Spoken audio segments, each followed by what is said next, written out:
Bem-vindos sejam todos, meus amados irmãos, mais uma pérola da graça. O tema desta pérola da graça é acentuadamente religiosos.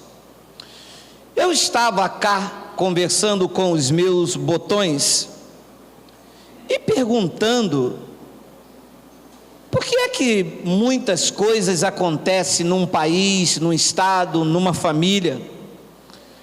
E comecei então a ver como o povo judeu era cometido de pragas, de castigos, de perdas. E eu comecei a notar que as nações em que passavam por essas tragédias, ou que eram acometidos dessas doenças, dessas repreensões por parte de Deus, eram as nações que na sua maioria das suas práticas eram idólatras, e outras viviam em cultuar outros deuses. Nós vemos países, por exemplo, na África, há muitos lugares em que doenças se proliferam, a fome, há abandono social. E quando você olha para a cultura religiosa desse povo, você vê que é um povo entregue à idolatria, à magia, a voodoo, a todas essas práticas, adoram outros deuses. Era assim os povos antigos, era assim com o povo de Israel, em que Deus repreendia várias vezes. Foi assim nos dias de Paulo, e é assim também nos nossos dias.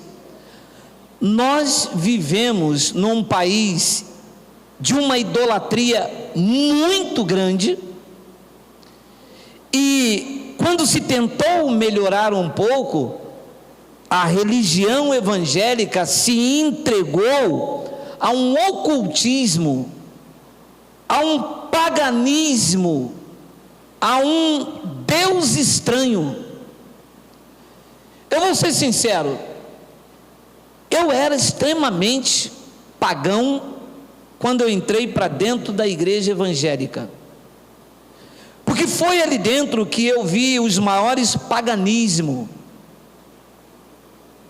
cultuando aquilo em que Deus vê como profano. Eu não cultuava a Deus, o meu culto não era racional. Era uma idolatria ao púlpito, idolatria ao pastor, que me fazia querer o que Deus jamais tinha para mim, porque você sabe, gera uma disputa de posição, todo mundo quer ser alguma coisa.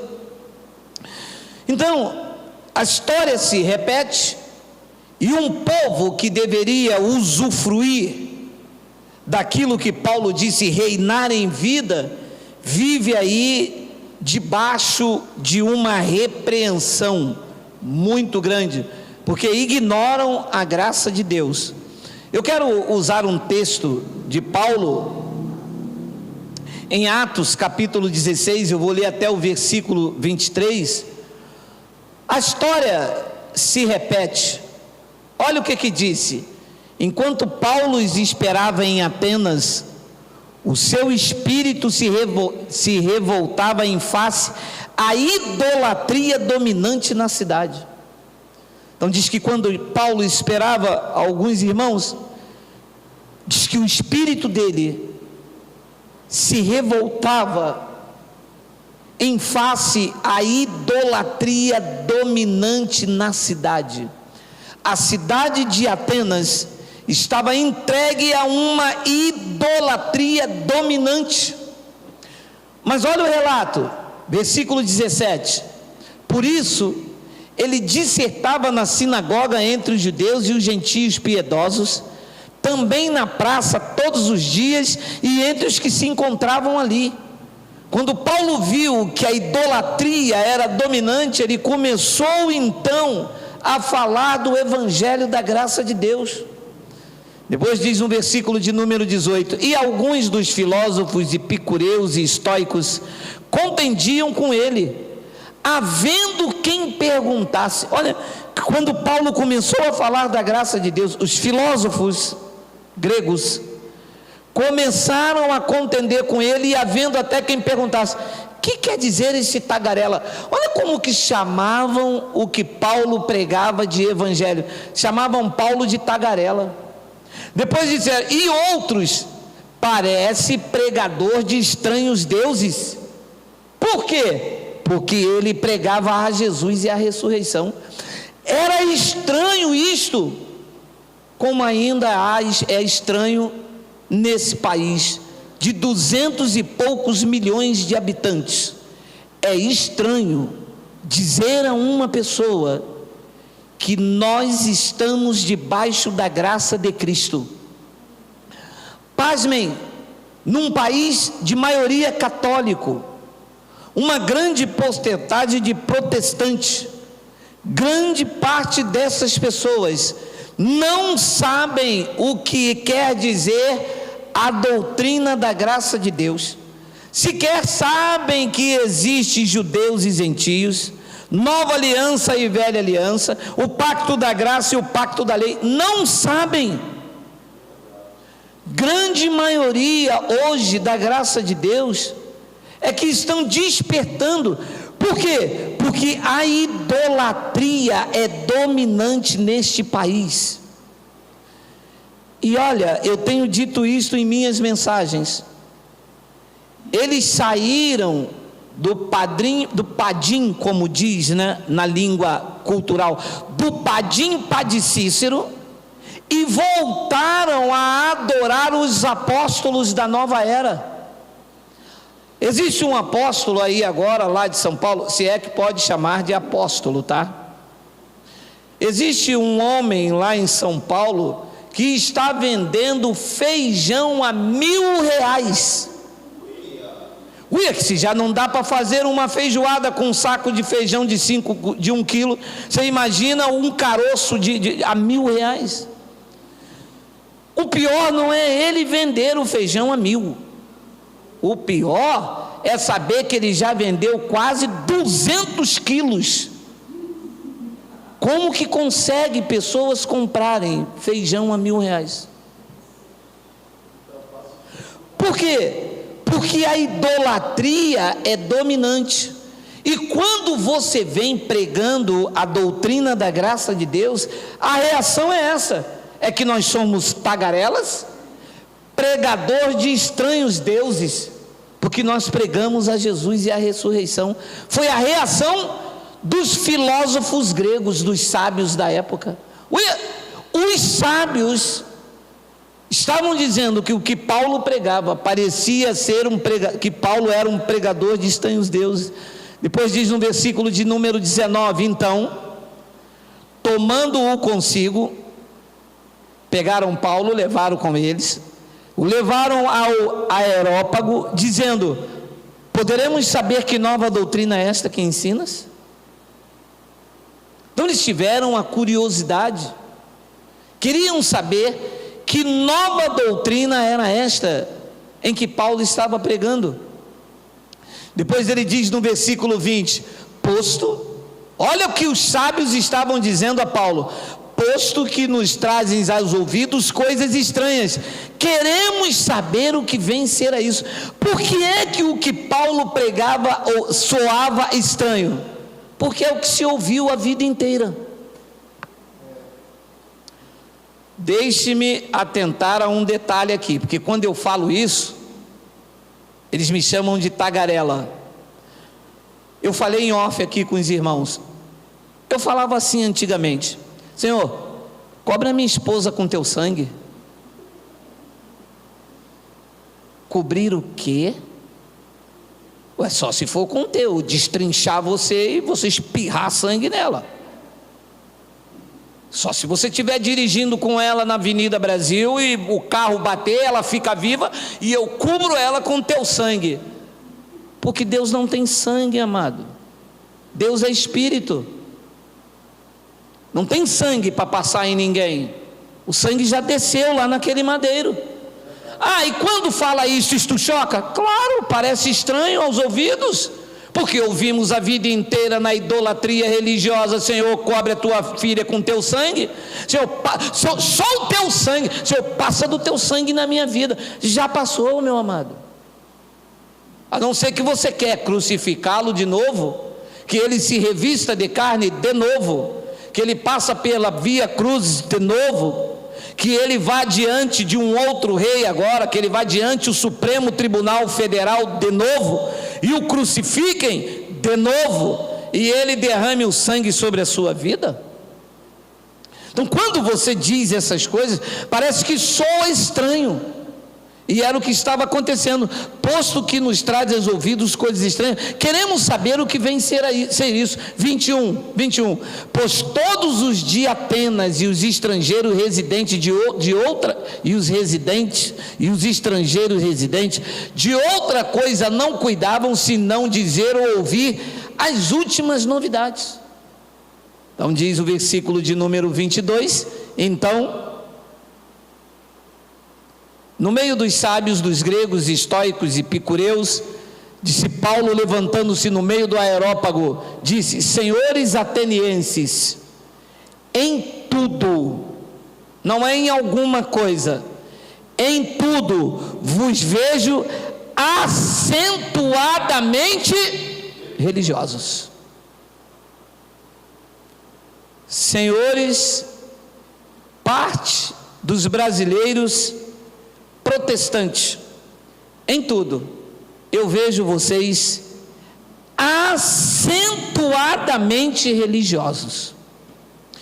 Infelizmente é o que eu vejo, é o que eu via e é o que eu vivia. E não é o nosso desejo menosprezar e diminuir ninguém, muito pelo contrário, estamos aqui para trazer esclarecimento, para que vocês deixem esta idolatria. Vocês sabem que está rolando na internet, no grupo de WhatsApp, que eu não tenho grupo de WhatsApp, mas chega até a mim diariamente, uma profecia dizendo que dia 8 de maio agora vai ficar 3 dias de escuridão total. Quem é que está falando isso? É o traficante? Não. Quem é que está trazendo esta profecia de pânico, de medo? As pessoas que são acentuadamente religiosas. Abençoados, antes de acontecer, porque no dia 9 eu venho, antes de chegar o dia 8, hoje é dia 6, deixa eu te dizer, não vai haver dia de trevas nenhuma, a terra não vai ficar em escuridão nenhuma, as profecias contidas aqui dentro já se cumpriram. Vocês são acentuadamente religiosos, e graças a Deus que nós deixamos de ser evangélicos e estamos sob a cobertura de Cristo, que hoje a nossa mente não vive mais golpeada, porque senão essa hora estávamos debaixo do lençol. Ai meu Deus, vai ficar tudo escuro, pega 2 velas pretas, uma para São Bernardo, outra para São Joaquim. Meu amado, olha o que esse homem disse: em tudo vos vejo acentuadamente religiosos. Ponto e vírgula. Segura, não volta aí, Miguel, senão ele fica sabido. Por que é que Paulo afirmou que eles eram acentuadamente religiosos? O que é que Paulo detectou? 23, coloca aí. Porque passando e observando os objetos de vosso culto. Parou. Pronto. Você quer saber se uma comunidade, um grupo de pessoas, uma chamada igreja, um estado, um país é acentuadamente religiosos? É só ver os objetos de culto deles. E você sacode. Mas no católico cai o pé de coelho, o jogo do bicho. Não, no crente é pior. No crente cai a toalhinha ser tu uma bênção, o caroço de feijão, a máscara ungida, o gel ungido, o trevo de 4 folhas. a garrafa com água, a mãozinha, o tijolo, o quisuco, a fronha. São objetos. Olha, meu amado, porque passando e observando os objetos do vosso culto. Que é isso aí? Estou indo para a igreja. Ué, mas você está indo para a igreja e isto aí não é macumbogério, não? Não, isso não é macumbogério, não. Isto aqui é o óleo ungido. Não, meu amado, isto é um objeto do seu culto. Você é acentuadamente religioso. E amados, como usufruir da cura se a pessoa vive uma idolatria? Como usufruir da paz se a pessoa vive nesse paganismo? Como que uma pessoa pode ver Cristo agir se ela nega o sacrifício dele? Como que uma pessoa pode dizer eu sou próspera se ela vive debaixo desta idolatria? Olha, encontrei também um altar no qual está escrito ao Deus desconhecido. Mas como desconhecido? Olha, então Deus adorado sem ser conhecido, porque ele disse, pois esse que adorais sem conhecer. Meu Deus, mas quando eu lembro disso, chega a me dar até uma coceira, parece que eu comi quibe, chega Nossa Senhora. Gente, era exatamente isso que nós fazíamos, adorávamos sem conhecer. Tu te lembras? Tu achava que Deus ia soltar a mão, porque você errou na conta, você tinha que dar 10%, R$11,37, você deu R$11,35, errei 2 centavos, Deus vai soltar a mão. Adorando sem conhecer, servindo a Deus com maquininhas, com contabilidade. Quantas vezes eu pensei que Deus ia soltar a mão em mim, que eu perdi a minha salvação, que eu perdi o culto de consagração. Quantas e quantas vezes a minha mulher via eu chegar com o olho arregalado, que eu falava, perdi o culto de ceia. Quando eu cheguei, o elemento já tinha passado. Ela gritava, esse não dorme hoje. Meu Deus, acentuadamente religioso, adorando, pois esse que adorais sem conhecer é precisamente aquele que eu vos anuncio. Esse povo adora sem conhecer, é precisamente esse que os pregadores do Evangelho anunciam, que o Cristo padeceu pelo pecado do povo que estava lá. Nós que nascemos depois da cruz, já nascemos sem pecados, perfeitos, reconciliados, não temos altar humano. Ele se ofereceu uma única vez por nós, não lembra mais de pecados de ninguém, não imputa pecado em ninguém, nos reconciliou com ele e estamos seguros, tranquilos e sem temor do mal. Este é o Cristo ressuscitado que nós anunciamos. Este tem compromisso com a tua vida. Este garante que ele é o teu escudo, o teu galardão. Sem barganha, sem oferecer nada em troca, não quer o teu sacrifício, porque se ele quisesse o teu sacrifício, ele não faria o dele. Amados, observa-se que na reunião desse povo tem mais oferenda do que culto racional. Oferenda uma vez por mês, oferenda todos os cultos. E se você entra num lugar desse, todos os cultos têm petição de dinheiro, de 30 a 40 minutos, Deus mamão está estabelecido, pede daqui, pede dali, toma daqui, e você pode reparar que nunca tem dinheiro, estão sempre no vermelho. Nós não temos objetos de culto, nós não podemos permitir paganismo. Na nossa liturgia não tem palavras persuasivas. A nossa liturgia consiste apenas no Evangelho, em trazer a clareza, em denunciar o engano e promover a fé, que é dos eleitos. Essa é a essência de uma pregação da graça de Deus.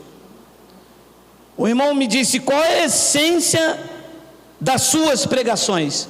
Primeiro, esclarecer a doutrina da graça. No meio da mensagem eu denuncio o engano, no final da mensagem eu promovo a fé. Isso é a essência da minha pregação. Primeiro eu mostro a graça de Deus, depois eu denuncio o cão, o erro, o engano, e no final, para que isso não vire uma sala de aula com palestra, eu promovo a sua fé, te encorajando a acreditar que em Cristo tu pode todas as coisas. Então,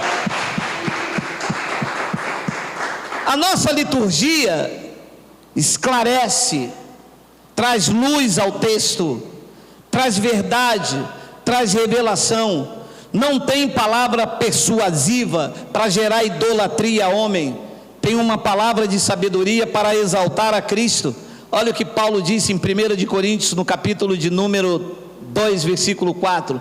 Ele disse: a minha palavra e a minha pregação, olha a essência, não consistir em linguagem persuasiva de sabedoria, linguagem persuasiva, mas em demonstração do Espírito e de poder. 5, para que a vossa fé não se apoiasse em sabedoria humana, e sim no poder de Deus. Muita linguagem de persuasão é uma estratégia de comunicação que consiste em utilizar recursos emocionais, muitas das vezes, ou simbólicos, para convencer os incautos a aceitar a ideia de quem está falando. Isto é uma palavra persuasiva, que é te fazer acreditar por meio de um copo d'água, ou por meio de qualquer situação, que você aceite aquilo que eu estou lhe oferecendo como verdade. Só que isto é gerar idolatria, gerar paganismo, e o povo que deveria estar aí reinando em vida, anda sofrendo a bancarrota, com profecias que a terra vai ficar escura. Uma mulher mandou um áudio para mim gritando: terra! Eu disse: espera aí, minha senhora, eis vaso que a terra vai ficar escura, só se for a terra da tua casa. A minha está clara, minha amada, minha tem a luz do Evangelho, minha amada.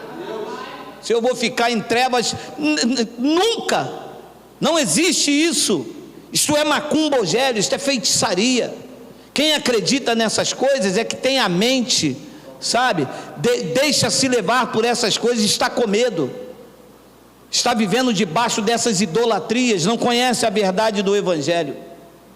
Paulo disse: vocês são acentuadamente religiosos. Eu digo, vocês são acentuadamente religiosos.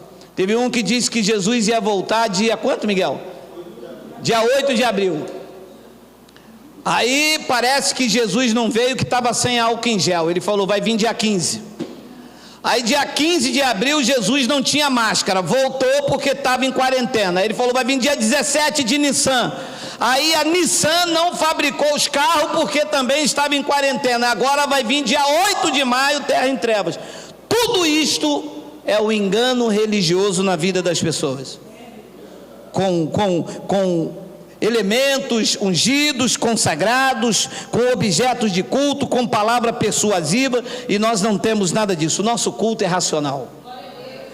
Olha o que disse Romanos 12, é um clássico que você conhece, Romanos 12, versículo 1 e 2. Rogo-vos, pois, irmãos, pela misericórdia de Deus, que apresenteis o vosso corpo por sacrifício vivo, santo e agradável a Deus, que é o que? O vosso culto.